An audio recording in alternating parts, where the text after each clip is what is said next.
بالاتر از 5 ماه میشه که رسانه های افغانستان بدون چتر حقوقی فعالیتایشان به پیش میبرن و نبود این چترهای حقوقی یا نبود این قوانین سبب شده که مشکلات بیشتر در گوشه و کنار افغانستان به خبرنگارا و جامعه رسانه‌ای پیش بیاید. نظرسنجی که ما داشتیم در این قسمت خواستیم بفهمیم که چقدر مشکلات از کدام نواحی با خبرنگاران خلق شده که به شما موضوعاتش پیشکش میکنم. در این نظرسنجی بالاتر از 500 خبرنگار شرکت داشتند. نزدیک به 25% از این ژورنالیستان زن و کارمندان رسانه ها از طبقه اناث تشکیل میدادند و بقیه از یعنی نزدیک به 80% دیگه از مردها بودند که در این نظرسنجی سهم داشتند. این نظرسنجی از طریق فرم آنلاین برنامه‌ای که ما داشتیم، از طریق آنلاین شاید تعدادی از شما می فرم یا اکثریتتان خانه پوری کرده باشین، صورت گرفته. موارد بسیار زیاد در این نظرسنجی بوده. ما چند مورد درشتشه که مربوط دسترسی به اطلاعات میشه به شما پیشکش میکنیم. مثلا ما پرسان کردیم که به عنوان یک روزنامه نگار نظرتان در مورد ازی که در وضعیت فعلی کدام مواد حقوقی یا قانونی وجود داره که از رسانه ها حمایت بکنه. نزدیک به 90% گفته نخیر وجود نداره در سراسر افغانستان و نزدیک به 10% گفته که وجود داره و این در 34 ولایت افغانستان ناگفته نمانه که برنامه صورت گرفته. بعد پرسان کردیم که آیا رسانه های افغانستان قادر به پخش آزادانه و مستقل اطلاعات در شرایط کنونی تحت سلطه امارت اسلامی هستند؟ بالاتر از 5% گفته بله آزاد و مستقل هستند، اما نزدیک به 95% میگه که استقلالیت وجود نداره و ما آزاد نیستیم در پخش اطلاعات.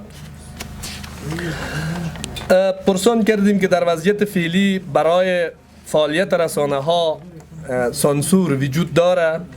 نزدیک به 90% میگه بله سانسور وجود داره و نزدیک یا بالاتر از 10% میگه که نخیر سانسور وجود نداره.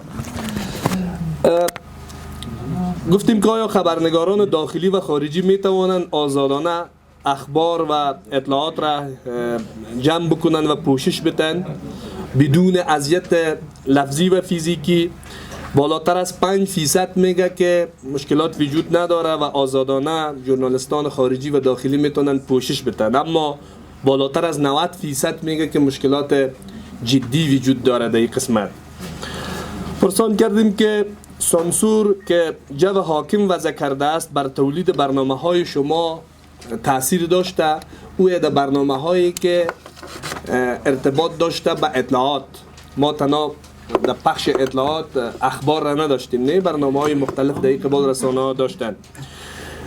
بالاتر از 90% میگه که بله وضعیت حاکم سانسور خلق کرده، ریسک از ترس از مواردی است که ژورنالیست ها از او هراس دارن که مبادا مشکل خلق شوه خود اینمی خود سانسوری را بار میاره و نزدیک به 5% میگه که مشکل وجود یا سانسور وجود نداره. گفتیم که در نشر اطلاعات و فعالیت رسانه ها وضعیت فعلی خود سانسوری خلق کرده است بر رسانه ها. نزدیک به 95% میگه که خود سانسوری خلق کرده وضعیت یا جو حاکم و بالاتر از 5% میگه که خود سانسوری را در میان خبرنگاران وضعیت حاکم خلق نکرده است. گفتیم عدم دسترسی به اطلاعات، این بخش هم بسیار مهم است. ما دیدیم که در سطح رسانه ها در سطح کشور اکثر برنامه ها فلج شدن، یعنی دیگه از نشر باز مانده، از تولید باز مانده. گفتیم که عدم دسترسی به اطلاعات و محدودیت بالای رسانه ها مانع تولید برنامه ها نیز گردیده است. اینمی تعدادی که نظر دادن بالاتر از 90% میگه که بله عدم دسترسی به اطلاعات در قسمت تولید برنامه ها نیز مشکل خلق کرده است و بالاتر از 5% میگه که عدم دسترسی به اطلاعات در قسمت تولید برنامه ها مشکل خلق نکرده است. گفتیم عدم دسترسی به اطلاعات و سانسور می تواند یکی از عوامل مهم غیر فعال شدن رسانه ها در سطح کشور باشد. بالاتر از 90% اشتراک کننده ها میگه که بله، یکی از عوامل مهم بسته شدن رسانه ها عدم دسترسی به اطلاعات است.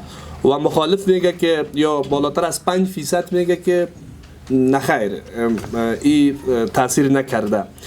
ما اکثرا از طریق رسانه ها مصاحبه هایی که داشتیم، دو مورد بسیار درشت برجسته ساختیم که در قسمت بسته شدن رسانه ها از عوامل اصلی می باشه. یکی مشکلات اقتصادی بوده، یکی محدودیت ها بوده. یعنی محدودیت ها هم جزئی از عواملی است که رسانه ها با او مواجه شده و جریان اطلاعات از رسانه ها که محدود میشه یا قطع میشه، خود رسانه فلج میشه و این از عوامل بزرگش بوده میتونه. پرسان کردیم که هنگام جمع‌آوری مواد مورد نیاز برای تهیه گزارش با چی چالش های در سطح کشور از ژورنالیست‌ها پرسان کردیم که مواجه هستید. بالاتر از 20% گفته است که مداخله اطلاعات فرهنگ در سطح ولایات یکی از چالش های بسیار جدی است. نزدیک به 30% میگوید که در قسمت ثبت مصاحبه ممانعیت مسئولین امارت اسلامی از مشکلات جدی است. و بالاتر از 50% میگه که مردم از وضعیت ترس دارن، مصاحبه نمیکنن و این از مشکلات جدیشان است. و بالاتر از 2% میگه که هیچ ممانعیتی در سطح کشور در قسمت کار خبرنگاری و جمع‌آوری اطلاعات مشکل وجود نداره. هدفی برنامه‌ای بوده که ما نکاتی را که مشکل خلق کرده و جامعه رسانه‌ای از او آدرس رنج میبره در میدان عمل ما برجسته بسازیم و پیدا بکنیم، هم با مسئولین نظام حاکم در جریان قرار داده شود از طریق رسانه ها، هم مردم افغانستان وضعیت از طریق رسانه ها ببینند. و توقع هم میره که ما بارها از طریق برنامه های مختلف از امارت اسلامی تا در نشستایی که امروزشان داشتیم خواستیم الا که قانون دسترسی به اطلاعات یا تعلیق شود یا یک قانون دیگی که جامعه رسانه‌ای نیاز داره تصویب شود، مشکل جامعه رسانه‌ای هرگز حل نخواهد شد.